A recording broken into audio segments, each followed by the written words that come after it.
ಇತ್ತೀಚೆಗೆ ಆಯಾ ಸೀರೆಗಳಿಗೆ ಹೊಂದುವಂತಹ ಪೆಟಿಕೋಟ್, ರವಿಕೆ ಬಟ್ಟೆಗಳನ್ನು ತರಿಸ್ತಿದ್ಲು. ಮಹೇಂದ್ರನು ತನ್ನ ಸೀರೆಯ ಅಂಗಡಿಯಿಂದ ರೇಷ್ಮೆ ಸೀರೆಗಳನ್ನು ಅವಳಿಗೆ ಸಪ್ಲೈ ಮಾಡ್ತಿದ್ದ. ಬಾಬಿ, ನೀವ್ಯಾಕೆ ಮನೆಯಲ್ಲಿ ಸೇಲ್ಸ್ ನಡೆಸಬೇಕು? ನಮ್ಮ ಅವಿಯು ರಸ್ತೆಯಲ್ಲಿರೋ ಅಂಗಡಿನ ನಾನು ಮಾರಿಬಿಡಬೇಕು ಅಂದ್ಕೊಂಡಿದ್ದೀನಿ. ಮಾಲ್ಗಳ ಸಮೇತ ನಿಮಗೆ 25 ಲಕ್ಷಕ್ಕೆ ಕೊಡೋಕೆ ಸಿದ್ಧನಾಗಿದ್ದೀನಿ. ನೀವು ಅದನ್ನೇ ಯಾಕೆ ಪರ್ಚೇಸ್ ಮಾಡಿಬಿಡಬಾರ್ದು? 2 ಕುದುರೆಗಳ ಮೇಲೆ ಸವಾರಿ ಮಾಡೋದು ಬೇಡ. ಈಗಾಗಲೇ ನನ್ನ ಸೀರೆ ಬಿಸ್ನೆಸ್ ಚೆನ್ನಾಗಿ ನಡೀತಾ ಇದೆ. ಅದು ಹೇಗಿರುತ್ತೋ ಅಂತ ಹೇಳೋದು ಕಷ್ಟ. ಇದ್ರ ಮೇಲೆ ಇನ್ನೂ ಹೆಚ್ಚಿನ ಬಂಡವಾಳ ಹಾಕೋಕ್ಕೆ ಸದ್ಯಕ್ಕೆ ನನ್ನ ಹತ್ರ ದುಡ್ಡಿಲ್ಲ ಎಂದು ವೇದ ನಯವಾಗಿ ನಿರಾಕರಿಸಿದ್ಲು. ಅವಸರವೇನೂ ಇಲ್ಲ, ನಿಧಾನವಾಗಿ ಯೋಚಿಸಿ. ನಾನು ಅಂಗಡಿ ಮಾರೋದಾದರೆ ಫಸ್ಟ್ ಪ್ರಿಫರೆನ್ಸ್ ನಿಮಗೆ ಕೊಡೋದು. ಬೇರೆಯವರಿಗಾದರೆ 50 ಲಕ್ಷಕ್ಕೆ ಕಡಿಮೆ ನಾನು ಮಾರ್ತಾ ಇಲ್ಲ. ಹಿಂದೆ ಅಭಿಜಿತ್ಗೆ ಆಫರ್ ಮಾಡೋಣ ಅಂದ್ಕೊಂಡಿದ್ದೆ. ಆದರೆ ಅವನ ಕೈಗೆ ನನ್ನ ಅಂಗಡಿ ಕೊಟ್ಟು ಅದು ನಷ್ಟ ಅನುಭವಿಸೋದು ನನ್ನಿಂದ ಸಹಿಸೋಕ್ಕಾಗಲ್ಲ. ಮಹೇಂದ್ರ ಹೇಳಿದಾಗ ವೇದಾಳ ಹೃದಯದಲ್ಲಿ ಅವ್ಯಕ್ತ ನೋವಿನ ನೆರಳೊಂದು ಸುಳಿಯಿತು. ಇತ್ತೀಚೆಗೆ ಅವರನ್ನು ಭೇಟಿ ಮಾಡಿದ್ದೀರಾ? ನಮ್ಮ ಅಂಗಡಿ ಹತ್ರ ಆಗಾಗ ಬರ್ತಾ ಇರ್ತಾನೆ. ಅವನಿಗೆ ನಿಮ್ಮ ಈ ಹೊಸ ಅಡ್ರೆಸ್ ಗೊತ್ತಿಲ್ಲ. ಹೇಗಾದರೂ ಮಾಡಿ ನನ್ನಿಂದ ತಿಳಿದುಕೊಳ್ಬೇಕು ಅಂತ ಅವನ ಆಸೆ. ಆದರೆ ನಿಮ್ಮ ಪರ್ಮಿಷನ್ ಇಲ್ಲದೆ ಕೊಡಬಾರ್ದು ಅಂತ ನಾನು ಜಾರ್ಕೊಳ್ತಾ ಇದ್ದೀನಿ. ಇನ್ನೊಂದು ಸಲ ಅವರು ಅಡ್ರೆಸ್ ಕೇಳಿದರೆ ಕೊಟ್ಬಿಡಿ, ಪರವಾಗಿಲ್ಲ ಎಂದು ನುಡಿದ ವೇದಾಳನ್ನೇ ಮಹೇಂದ್ರ ಅಚ್ಚರಿಯಿಂದ ನೋಡಿದ. ಅಷ್ಟೊಂದು ಹಿಂಸೆ ಅನುಭವಿಸಿದ ಗಂಡನ ಬಗ್ಗೆ ಇವಳಿಗಿನ್ನೂ ವಿಶ್ವಾಸ ಉಳಿದಿದೆಯೇ? ಎಂತಹ ಅಮೂಲ್ಯ ರತ್ನವನ್ನು ಬೀದಿಗೆ ಬಿಸಾಕಿದ್ದಾನೆ ಎಂದು ಅವನಿಗೆ ಅಭಿಜಿತ್ ಬಗ್ಗೆ ಕೋಪ ಹೊಕ್ಕಿ ಬಂತು. ವೇದ ತನ್ನ ಅಣ್ಣನ ಮನೆ ಬಿಟ್ಟು ತಾಯಿಯ ಜೊತೆ ಬೇರೆ ಮನೆಗೆ ಬಂದಿರುವ ಸಂಗತಿ ಅಭಿಜಿತ್ಗೆ ತಿಳಿದಿತ್ತು. ಅವನು ಮಕ್ಕಳ ಸ್ಕೂಲಿನ ಬಳಿ ಹೋಗಿ ವಿಚಾರಿಸಿದಾಗ ಶ್ರೇಯಾ, ಶರತ್ ಹಿಂದಿನ ಸ್ಕೂಲನ್ನು 6 ತಿಂಗಳ ಕೆಳಗೆ ಬಿಟ್ಟಿರೋದಾಗಿ ತಿಳಿದು ಬಂದಿತ್ತು. ಬೇರೆ ಯಾವ ಸ್ಕೂಲಿಗೆ ಅವರು ಸೇರಿದ್ದಾರೆ ಎಂದು ಗೊತ್ತಾಗದೆ ಅವನಿಗೆ ನಿರಾಶೆಯಾಗಿತ್ತು. ಮಾಲ್ತಿ ಆಗಾಗ ವೇದಾಳನ್ನು ಭೇಟಿ ಮಾಡ್ತಿದ್ದ ವಿಷಯ ಅರಿವಾದಾಗ ಕೂಡಲೇ ಅವನು ಮಾಲ್ತಿಯಿಂದಲೇ ವೇದಾಳ ಬಗ್ಗೆ ಸುದ್ದಿ ಸಂಗ್ರಹಿಸಲು ಪ್ರಯತ್ನಿಸಿದ. ವೇದ ಬಗ್ಗೆ ನನಗೇನು ಗೊತ್ತಿಲ್ಲ ಸರ್ ಎಂದು ಮೊದಮೊದಲು ಹರಕೆಯ ಉತ್ತರ ನೀಡ್ತಿದ್ದ ಮಾಲ್ತಿ ಅಭಿಜಿತ್ತಿನ ಒತ್ತಾಯ ಹೆಚ್ಚಾದಾಗ ಕುತೂಹಲದಿಂದ ಪ್ರಶ್ನಿಸಿದ್ಲು. ವೇದ ಬಗ್ಗೆ ತಿಳ್ಕೊಂಡು ನೀವೇನು ಮಾಡ್ತೀರಾ? ಅವರನ್ನು ಮತ್ತೆ ಈ ಮನೆಗೆ ಕರ್ಕೊಂಡು ಬರಬೇಕು ಅಂತ ಡಿಸೈಡ್ ಮಾಡಿದ್ದೀರಾ? ಇಲ್ಲ, ಅವಳನ್ನು ನಾನೀಗ ಕರ್ಕೊಂಡು ಬರಲ್ಲ. ಅವಳು ಎಲ್ಲ ಕಡೆಯಿಂದಲೂ ತೊಂದರೆ ಅನುಭವಿಸಿ ಸಾಕಾಗಿ ಬಂದು ನನ್ನ ಕಾಲಿಗೆ ಬಿದ್ದು ಕ್ಷಮೆ ಕೇಳಬೇಕು. ಹಾಗೆ ಮಾಡ್ತೀನಿ. ಅವನ ಹಿಂದಿನ ಬುದ್ಧಿಗೆ ಮಾಲ್ತಿ ತಿರಸ್ಕಾರಗೊಂಡ್ಳು. ವೇದ ಈಗ ಅವಳ ಅಣ್ಣನ ಮನೆಯಲ್ಲಿಲ್ಲ. ಅವಳ ಅಡ್ರೆಸ್ ಗೊತ್ತಿದ್ರೂ ಖಂಡಿತ ನಾನು ನಿಮಗೆ ಮಾತ್ರ ಹೇಳಲ್ಲ. ಏನು, ನನ್ನ ಹೆಂಡತಿ ವಿಷಯ ನನ್ನಿಂದಲೇ ಮುಚ್ಚಿಡ್ತೀರಾ? ಇದರ ಪರಿಣಾಮ ಏನಾಗುತ್ತೆ ಗೊತ್ತಾ? ನಿಮ್ಮ ಫ್ಯಾಮಿಲಿ ವಿಷಯಕ್ಕೂ ನನಗೂ ಏನೂ ಸಂಬಂಧ ಇಲ್ಲ. ಮಿಸ್ಟರ್ ಅಭಿಜಿತ್, ನೀವು ನನ್ನನ್ನು ಪದೇ ಪದೇ ಈ ರೀತಿ ಫಾಲೋ ಮಾಡಿ ಬೆದರಿಸಿದ್ರೆ ನನ್ನ ಹಸ್ಬೆಂಡ್ಗೆ ಹೇಳಿ ಪೊಲೀಸ್ ಕಂಪ್ಲೇಂಟ್ ಕೊಡ್ತೀನಿ. ಮಾಲ್ತಿ ಬಿರುಸಾಗಿ ನೋಡಿದಾಗ ಅಭಿಜಿತ್ ತೆಪ್ಪಗಾದ. ನಂತರ ಮಾಲ್ತಿ ವೇದಾಳ ಮುಂದೆ ಈ ಪ್ರಕರಣ ಬಯಲು ಮಾಡಿರಲಿಲ್ಲ. ಅಭಿಜಿತ್ ವೇದಾಳ ವಿಳಾಸ ಕಂಡು ಹಿಡಿಯಲಾರದೆ ತಳಮಳಿಸ್ತಿದ್ದ. ಮಹೇಂದ್ರನಿಗೆ ಅವಳ ಮನೆಗೆ ಗೊತ್ತಿತ್ತು ಎಂಬ ವಿಷಯ ತಿಳಿದೊಡನೆ ಅಭಿಜಿತ್ ತಾನಾಗೆ ಅವನ ಅಂಗಡಿಗೆ ಏನಾದರೂ ನೆಪ ಮಾಡ್ಕೊಂಡು ಹೋಗ್ತಿದ್ದ. ಆದರೆ ಮಹೇಂದ್ರ ಅವನೊಡನೆ ಮಾತಿಗೆ ಸಿಕ್ಕಾಕೊಳ್ಳದೆ ನನಗೆ ಗೊತ್ತಿಲ್ಲಪ್ಪ ಅವರ ಅಡ್ರೆಸ್ ಎಂದುಬಿಡ್ತಿದ್ದ. ಅಭಿಜಿತ್ ಹತಾಶನಾಗಿರುವಾಗಲೇ ಮಹೇಂದ್ರ ತಾನಾಗಿಯೇ ಅವನನ್ನು ಮಾತನಾಡಿಸಿ, ವೇದ ಅಡ್ರೆಸ್ ಕೇಳಿದೆ ಅಲ್ವಾ, ಅವರ ಕಾರ್ಡ್ ತಗೋ ಎಂದು ವೇದಾಳ ವಿಸಿಟಿಂಗ್ ಕಾರ್ಡ್ ನೀಡಿದಾಗ ಅಭಿಜಿತ್ ಸುಪ್ರೀತನಾದ. ದಂತದ ವರ್ಣದ ಕಾರ್ಡಿನ ಮೇಲೆ ನೀಲಿ ಅಕ್ಷರಗಳಲ್ಲಿ ಬರೆದ ವೇದ ಸ್ಯಾರಿ ಸೆಂಟರ್, ಪ್ರೊಪ್ರೈಟರ್ ವೇದ ಅಭಿಜಿತ್ ಎಂಬ ವಾಕ್ಯವನ್ನು ಕಂಡಾಗ ಅವನ ತುಟಿಗಳಲ್ಲಿ ನಗು ಎಣಿಕಿತು. ವೇದ, ಐ ವಿಲ್ ಕಾರ್ನರ್ ಯು ಮಹೇಂದ್ರನ ಸೀರೆ ಅಂಗಡಿ ಕೊಳ್ಳಲು ವೇದ ನಿರಾಕರಿಸಿದ್ದು ವಿನೋದನಿಗೆ ಸರಿ ಕಾಣಲಿಲ್ಲ. ವೇದ, ಅಲ್ಲೊಂದು ಅಂಗಡಿ ಪರ್ಚೇಸ್ ಮಾಡೋದು ಅಂದರೆ ಗೋಲ್ಡ್ ಮೈನ್ ಕೊಂಡ ಹಾಗೆ. 35 ಲಕ್ಷಕ್ಕೆ ಇವತ್ತು ಯಾರು ನಿನಗೆ ಆ ಲೊಕ್ಯಾಲಿಟಿಯಲ್ಲಿ ಅಂಗಡಿ ಕೊಡ್ತಾರೆ? ಬೇಡ ಅಂತ ಒಂದೇ ಮಾತಿನಲ್ಲಿ ಹೇಳೋಕ್ಕಿಂತ ಯೋಚಿಸ್ತೀನಿ ಅಂತ ಹೇಳಬೇಕಿತ್ತು. 35 ಲಕ್ಷ ಅಟ್ರಾಕ್ಟಿವ್ ಆಫರ್ ನಿಜ, ಆದರೆ ಅದಕ್ಕೆ ಹಣ ನಾನು ಎಲ್ಲಿಂದ ತರಲಿ? ಈಗ ನಾನಿರುವ ಮನೆ 50 ಲಕ್ಷ ರೂಪಾಯಿ ಬಾಳುತ್ತೆ. ಟ್ಯಾಕ್ಸ್ ಎಲ್ಲ ಕಳೆದರೂ ಅಬ್ಬಬ್ಬ ಅಂದರೆ ನಿನ್ನ 50% ಶೇರ್ 22-23 ಲಕ್ಷಗಳಾದರೂ ಗ್ಯಾರಂಟಿ ಬಂದೇ ಬರುತ್ತೆ. ಮೇಲೆ ಬ್ಯಾಂಕಿನ ಲೋನ್ ತಗೊಂಡ್ರೆ ಆಯಿತು. ಆ ಅಂಗಡಿಗಳ ವ್ಯಾಪಾರ ಹೇಗಾಗುತ್ತೆ ಅಂದರೆ ಈ ಲೋನ್ ಈಸಿ ಇನ್ವೆಸ್ಟ್ಮೆಂಟ್ ಮೇಲೆ ನೀನು ತೀರಿಸ್ಬಿಡ್ಬೋದು. ಅಣ್ಣನ ಔದಾರ್ಯಕ್ಕೆ ವೇದ ಮಾರಹೋದ್ಲು. ನೀನು ಇಷ್ಟು ಹೇಳಿದ್ದಕ್ಕೆ ನನಗೆ ಲಕ್ಷಾಂತರ ರೂಪಾಯಿ ಬಂದಾಗೆ ಆಯಿತು. ಅಣ್ಣ, ನಿನ್ನ ಪ್ರೀತಿ ವಿಶ್ವಾಸಕ್ಕಿಂತ ನನಗೆ ಆ ಮನೆಯ ಶೇರ್ ಹೆಚ್ಚ. ಖಂಡಿತ ನನ್ನ ಭವಿಷ್ಯಕ್ಕೋಸ್ಕರ ನೀನು ಆ ಮನೆ ಮಾರಬಾರ್ದು. ಅದರಲ್ಲಿ ಅರ್ಧ ಭಾಗ ಶೇರ್ ಕೇಳೋ ಅಧಿಕಾರ ನನಗಿಲ್ಲ ಎನ್ನುವಾಗ ಭಾವುಕತೆಯಿಂದ ಅವಳ ಕಣ್ಗಳ ಕಂಬನಿಯ ಕೊಳಗಾದವು. ವಿನೋದನಿಗೂ ಗಂಟಲು ಉಬ್ಬಿ ಬಂತು. ಹಾಗಾದರೆ ನಿನ್ನ ಈ ಸೀರೆ ಬಿಸ್ನೆಸ್ ಶಾಶ್ವತ ಅಂದ್ಕೊಂಡ್ಯಾ ವೇದ? ಇದರಿಂದ ನೀನು ನಿನ್ನ ಮಕ್ಕಳ ಭವಿಷ್ಯ ರೂಪಿಸೋಕೆ ಸಾಧ್ಯನಾ? ವೇದ ಕಣ್ಣಡಿಸಿಕೊಂಡ್ಳು. ಇಲ್ಲ ಅಣ್ಣ, ಮುಂದಾಲೋಚನೆ ಇಲ್ಲದೆ ನಾನು ಈ ಮಾತು ಹೇಳಲಿಲ್ಲ. ಅಭಿಜಿತ್ ನನಗಾಗಿ ತುಂಬ ಹುಡುಕ್ತಿದ್ದಾರಂತೆ, ಮಹೇಂದ್ರ ತಿಳಿಸಿದ್ರು. ಅಭಿ ಎಷ್ಟೇ ಮುಂಗೋಪಿ ಹಠಮಾರಿಯಾಗಿದ್ದರೂ ನನ್ನನ್ನು ನನ್ನ ಮಕ್ಕಳನ್ನು ತುಂಬ ಪ್ರೀತಿಸ್ತಾರೆ.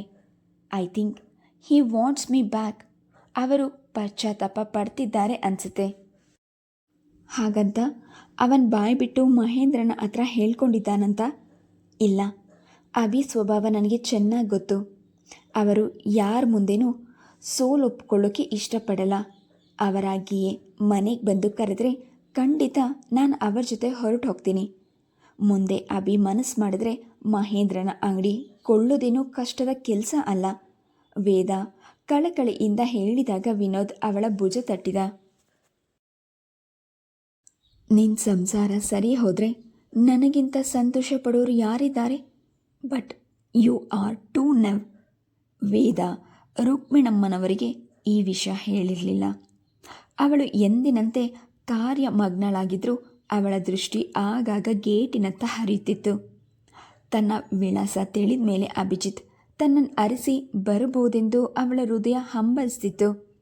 ಮಮ್ಮಿ, ಡ್ಯಾಡಿ ಬೇರೆ ಊರಿನಲ್ಲಿ ಇದ್ದಾರೆ.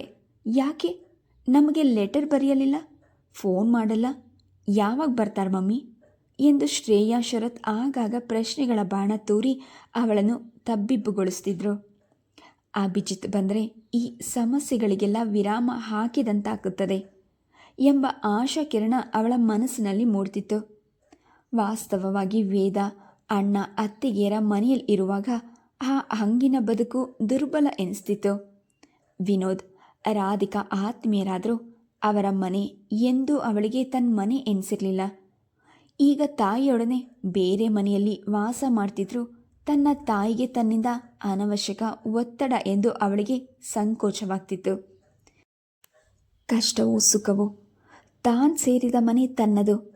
ಹೆಣ್ಣು ನೆಲೆ ತಪ್ಪಿ ಯಾರಲ್ಲಿಗೂ ಹೋಗಬಾರ್ದು ಎನಿಸುತ್ತಿದ್ದರೂ ಅವಳು ಆ ಭಾವನೆಗಳನ್ನು ಯಾರ ಬಳಿಯೂ ತೋರ್ಪಡಿಸಿಕೊಂಡಿರಲಿಲ್ಲ. ತಾನು ಉದ್ಯಮದಲ್ಲಿ ಮೇಲೇರುತ್ತಿರುವುದು ಅವಳಿಗೆ ಸಂತಸದ ಸಂಗತಿಯಾಗಿತ್ತು. ಆದರೆ ವೈಯಕ್ತಿಕ ಜೀವನದಲ್ಲಿ ತಾನು ಶೂನ್ಯದೊಡನೆ ವಾಲ್ತಿದ್ದೇನೆ ಎಂಬ ಕೊರಗು ಇತ್ತೀಚೆಗೆ ಅವಳನ್ನು ಹಣ್ಣಾಗಿಸ್ತಿತ್ತು. ಮಹೇಂದ್ರನಿಗೆ ತನ್ನ ವಿಳಾಸ ನೀಡಿ 1 ತಿಂಗಳಾದರೂ ಅಭಿಜಿತ್ತಿನಿಂದ ಯಾವ ಪ್ರತಿಕ್ರಿಯೆಯೂ ಬಾರದಾಗ ವೇದ ಹತಾಶಳಾದ್ಲು. ತಾನಿನ್ನೂ ಅವನ ಬಗ್ಗೆ ಹೆಚ್ಚು ಆಸೆ ಇಟ್ಕೊಳ್ಬಾರ್ದು ಎಂದು ಮನಸ್ಸು ಗಟ್ಟಿ ಮಾಡಿಕೊಳ್ತಿರುವಾಗಲೇ ಅವಳ ಹೆಸರಿನಲ್ಲಿ ರಿಜಿಸ್ಟರ್ಡ್ ಪೋಸ್ಟ್ ಬಂದಾಗ ವೇದ ಕುತೂಹಲದಿಂದ ಬೆಚ್ಚಿ ನೋಡಿದ್ಲು. ಅದರ ಸಾರಾಂಶವನ್ನು ಓದುತ್ತಿದ್ದಂತೆ ಅವಳ ಮುಖ ವಿವರಣವಾಯಿತು. ಅಭಿಜಿತ್ ಬಗ್ಗೆ ಇದುವರೆವಿಗೂ ಅವಳ ಹೃದಯದಲ್ಲಿ ಅರಳುತ್ತಿದ್ದ ಮಧುರ ಭಾವನೆಗಳೆಲ್ಲ ಸುಟ್ಟು ಭಸ್ಮವಾದವು. ವೇದ, ಯಾರದು ಆ ಕಾಗದ ರುಕ್ಮಿಣಮ್ಮ ಕೇಳಿದಾಗ ವೇದ ನಿರ್ವಿಕಾರದಿಂದ ಅದನ್ನು ಅವರ ಕೈಗಿಟ್ಲು. ಇದೇನು, ಯಾವುದೋ ಲಾಯರ್ ನೋಟಿಸ್ ಇದ್ದಾಗ ಇದೆ.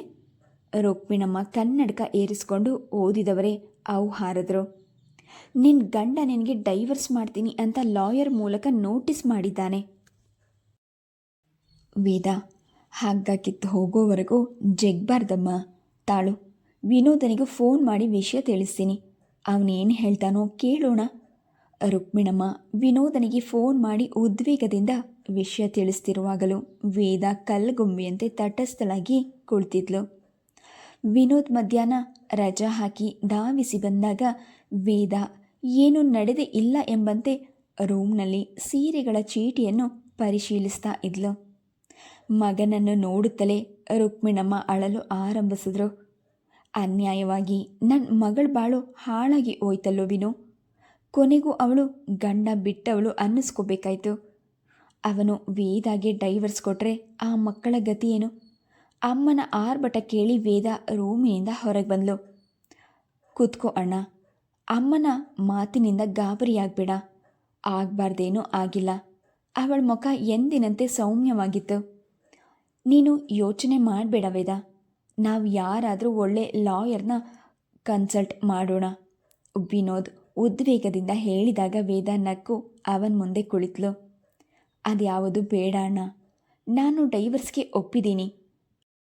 ಅಭಿಜಿತ್ತಿನ ಇನ್ಫಿಡಿಲಿಟಿ ಬಗ್ಗೆ ನಾನೇ ಕೇಸ್ ಹಾಕಿದ್ರೆ ಡೈವರ್ಸ್ ಸಿಗೋದು ಎಷ್ಟು ಹೊತ್ತು? ಆಮೇಲೆ ನಾನು ನನ್ನ ಮಕ್ಕಳಿಗಾಗಿ ಅವರಿಂದ ಮೇಂಟೆನೆನ್ಸ್ ಕ್ಲೈಮ್ ಮಾಡ್ತೀನಿ. ಜೀವನ ಪೂರ್ತಿ ಅವರು ಮಕ್ಕಳಿಗೆ ಹಣ ಕಳಗಿಸಲೇಬೇಕು. ಈ ವಿಷಯ ಅವರಿಗೆ 4 ಸಾಲು ಬರೆದು ಹಾಕು ಸಾಕು ಎನ್ನುವಾಗ ವೇದಾಳ ತುಟಿಗಳು ನಗುತ್ತಿದ್ರೂ ಕಣ್ಗಳಲ್ಲಿ ವಿಲಕ್ಷಣ ಕಳೆಯಿತು. ವೇದ, ಆರ್ ಯು ಜೋಕಿಂಗ್? ಇಂತಹ ವಿಷಯಗಳಲ್ಲಿ ಹುಡುಗಾಟ ಆಡ್ತಿದೀಯಾ? ವಿನೋದ್ ಅಧೀರನಾಗಿ ಕೇಳಿದಾಗ ವೇದ ನಗು ನಿಲ್ಲಿಸಿ ನೀಳವಾಗಿ ಉಸಿರೆಳೆದುಕೊಂಡ್ಳು. ನಾನು ಅಭಿ ಜೊತೆ 11 ವರ್ಷಗಳು, ಒಂದಲ್ಲ ಎರಡಲ್ಲ 11 ವರ್ಷಗಳು, ಅಂದರೆ 4015 ದಿನಗಳು ಸಂಸಾರ ಮಾಡಿದ್ದೀನಿ. ನಾನು ಅವರನ್ನು ಅರ್ಥ ಮಾಡ್ಕೊಂಡಿರೋದು ನಿಜವಾದರೆ ಖಂಡಿತ ಅವರು ನನ್ನ ಕಾಗದಕ್ಕೆ ಮತ್ತೆ ಉತ್ತರ ಬರೆಯಲ್ಲ ಎಂದಾಗ ಅವಳ ಕಂಠ ಉಕ್ಕಿನಂತಿತ್ತು. ಅಭಿಜಿತ್ ಕಿಡಿಕಿಡಿಯಾಗಿದ್ದ. ವೇದ ಈ ರೀತಿ ತಿರುಗಿ ಬೀಳುವಳೆಂದು ಅವನು ಕನಸಿನಲ್ಲೂ ಯೋಚಿಸಿರಲಿಲ್ಲ. ಅವಳ ಕಾಗದದಂತೆ ಅವನು ಜೀವನವಿಡೀ ಹೆಂಡತಿ ಮಕ್ಕಳಿಂದ ದೂರವಾಗಿ ಜೀವನಾಂಶ ನೀಡಲು ಸಿದ್ಧನಾಗಿರಲಿಲ್ಲ. ತನ್ನ ನಡತೆಯ ಬಗ್ಗೆ ತನ್ನ ಗೆಳೆಯರೇ ಕೋರ್ಟಿನಲ್ಲಿ ಸಾಕ್ಷಿ ನೀಡಲು ಹೇಸುವವರಲ್ಲ ಎಂದು ಅವನಿಗೆ ಹಿಂಜರಿಕೆಯಾಗಿತ್ತು. ನನ್ನ ವೈಫ್ ನನ್ನ ಜೊತೆ ಕಾಂಪ್ರಮೈಸ್ಗೆ ಸಿದ್ಧಳಾಗಿದ್ದಾಳಂತೆ. ನಾನು ಈ ನೋಟಿಸ್ ಹಿಂತೆಗೆದುಕೊಳ್ತೀನಿ ಎಂದು ಲಾಯರ್ ಬಳಿ ಸುಳ್ಳು ಹೇಳಿ ತನ್ನ ಯೋಜನೆಯನ್ನು ಕೈಬಿಟ್ಟ. ಅದೇ ಸಮಯದಲ್ಲಿ ನ್ಯೂಸ್ ಪೇಪರ್ನಲ್ಲಿದ್ದ ಜಾಹೀರಾತು ಅವನನ್ನು ಆಕರ್ಷಿಸಿತು. 35 ವರ್ಷದ ಮಕ್ಕಳಿಲ್ಲದ ವಿಧವೆಗೆ ವರ ಬೇಕಾಗಿದ್ದಾರೆ.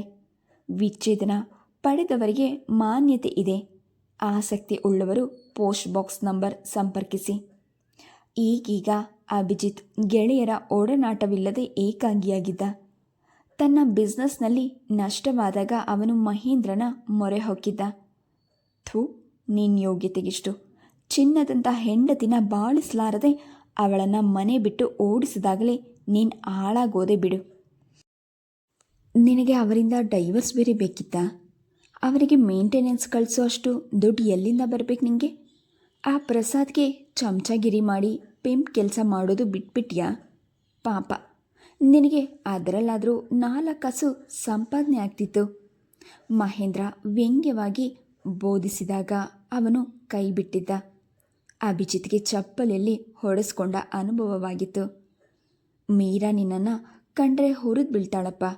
ನೀನು ಇನ್ಮೇಲೆ ನನ್ನ ಮನೆಗೆ ಬರಬೇಡ ಎಂದು ಪ್ರಸಾದನು ನಿಷ್ಠುರವಾಗಿ ಹೇಳಿಬಿಟ್ಟಿದ್ದ. ಅತ್ತ ಗೆಳೆಯರ ಬೆಂಬಲವೂ ಇಲ್ಲದೆ ಇತ್ತ ಸುಖ ದಾಂಪತ್ಯವೂ ಇಲ್ಲದೆ ಕಂಗೆಟ್ಟಿದ್ದ ಅಭಿಜಿತ್ಗೆ ಆ ಜಾಹೀರಾತು ಆಕರ್ಷಿಸಿತು. ತನ್ನ ಬಗ್ಗೆ ಮಾಹಿತಿ ನೀಡಿ ತನ್ನ ಭಾವಚಿತ್ರದ ಸಮೇತ ಪೋಸ್ಟ್ ಮಾಡಿದ 1 ವಾರದಲ್ಲೇ ವಧುವಿನ ಕಡೆಯಿಂದ ಅವನಿಗೆ ಕಾಗದ ಬಂತು. ನಿಮ್ಮ ಪತ್ರದಲ್ಲಿ ನೀಡಿರುವ ಮಾಹಿತಿ ನನಗೆ ತೃಪ್ತಿಕರವಾಗಿದೆ. ಮುಖಾಂತ ಭೇಟಿಯಾಗಲು ಬನಶಂಕರಿಯಲ್ಲಿರುವ ಮ್ಯಾರೇಜ್ ಬ್ಯೂರೋಗೆ ಬನ್ನಿ. ಇಂತಿ ಮೇಧಾವಿ ಎಂದು ಸಹಿ ಮಾಡಲಾಗಿತ್ತು. ಅಭಿಜಿತ್ ಸಕ್ಕರೆ ಸವಿಯುವಂತೆ 4-6 ಬಾರಿ ಆ ಹೆಸರನ್ನು ಮೆಲುಕು ಹಾಕಿದ. ವೇದ ವಿಚ್ಛೇದನ ಕೊಡೋದಿಲ್ಲ ಎಂದು ತನ್ನನ್ನು ಪರೋಕ್ಷವಾಗಿ ಟೀಕೆ ಮಾಡಿ ನೋಟಿಸ್ ಕಳುಹಿಸಿದವಳೆ. ಅವಳು ಜೀವನವಿಡೀ ಪಶ್ಚಾತ್ತಾಪದಿಂದ ಬೇಯುವಂತೆ ಮಾಡಬೇಕು. Please subscribe the channel, like and share. Thank you.